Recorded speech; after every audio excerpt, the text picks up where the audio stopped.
Syith alaihi salatu wassalam, dialah yang kemudian membimbing kaumnya Adam alaihi salatu wassalam, menggantikan posisi ayahnya Adam alaihi salatu wassalam untuk membimbing umat ini. Ketika kerusakan yang luar biasa terjadi pada kabilahnya Qabil yang berada di lembah, karena juga tidak ada seorang nabi yang diutus kepada mereka, mereka menolak ajaran ayahnya Adam alaihi salatu wassalam. Maka anak keturunan dan kaumnya Qabil pun menjadi rusak.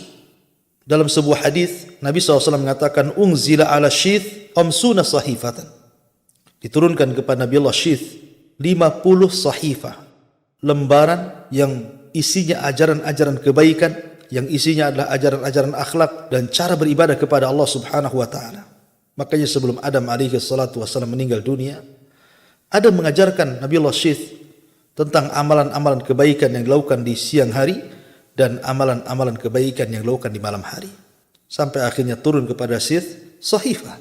Ada yang mengatakan bahwa Allah Subhanahu wa taala menurunkan kitab dari langit kepada para nabi dan rasul itu jumlahnya 104. Yang 4 ma'ruf, ada Taurat, ada Zabur, ada Injil, ada Al-Quran. Tetapi yang 100 ini tidak diketahui namanya, hanya sekedar kalimatnya suhuf. Suhuf itu artinya lembaran-lembaran. Nah, dari 100 lembaran itu 50 lembar diberikan kepada Nabi Allah Syith alaihi salatu wassalam.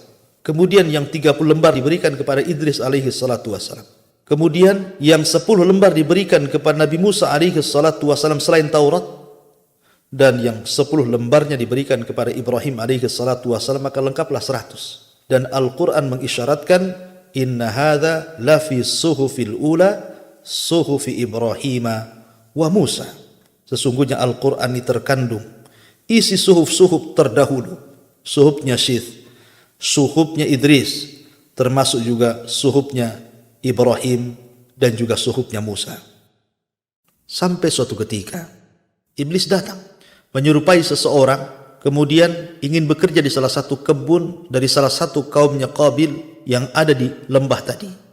Kemudian diciptakanlah seruling, kemudian ditiupnya. Makanya kemudian Nabi SAW mengatakan bahwa mizmar, seruling itu adalah suara syaitan.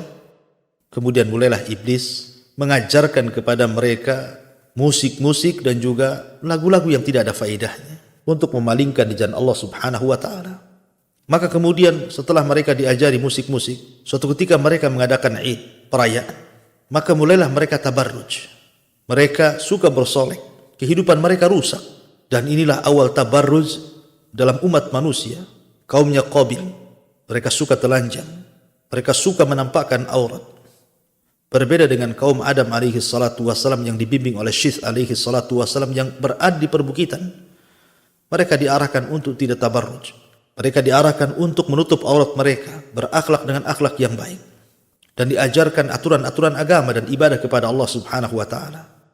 Kemudian kaumnya Qabil mulailah mereka meniup seruling perayaan tadi, memulai memainkan musik, dan inilah musik pertama yang terjadi di alam semesta. Lah rupanya suara musik itu lantang sampai kemudian terdengar ke perbukitan. Lah kaum Syith yang terdidik dalam akhlak, kemudian mereka merasa bising dan penasaran. Akhirnya 1-2 anak muda pun mengintai, ada apa sebenarnya? Dan ketahuilah bahwa kata Abdullah bin Abbas radhiyallahu anhuma, bahwa perempuan kaumnya Qabil itu cantik-cantik, tetapi laki-lakinya kurang tampan. Sebaliknya kaumnya Syith alaihi salam, laki-lakinya tampan-tampan, tetapi wanitanya kurang cantik.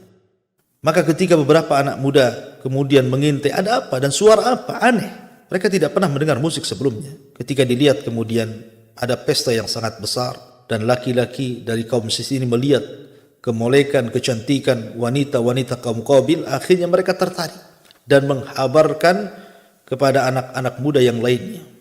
Setelah diceritakan, akhirnya mulailah mereka turun. Kemudian mereka bertatap muka antara wanita-wanita kaum Qabil yang cantik-cantik dengan laki-laki kaum Syith yang tampan-tampan. Mulailah kemudian mereka saling menyukai, berikhtilat, dan berakhir dengan perzinahan. Dan inilah perzinahan pertama yang terjadi di alam semesta. Jadi banyak kemungkaran di situ. Terjadi tabarruj, berikhtilat, munculnya musik pertama di alam ini, sampai akhirnya kemudian terjadi perzinahan.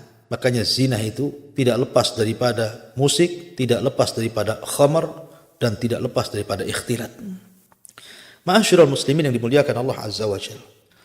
Maka semakin banyaklah anak-anak muda dari kaum Sis yang kemudian bergabung melakukan maksiat dengan gadis-gadis kaumnya Qabil.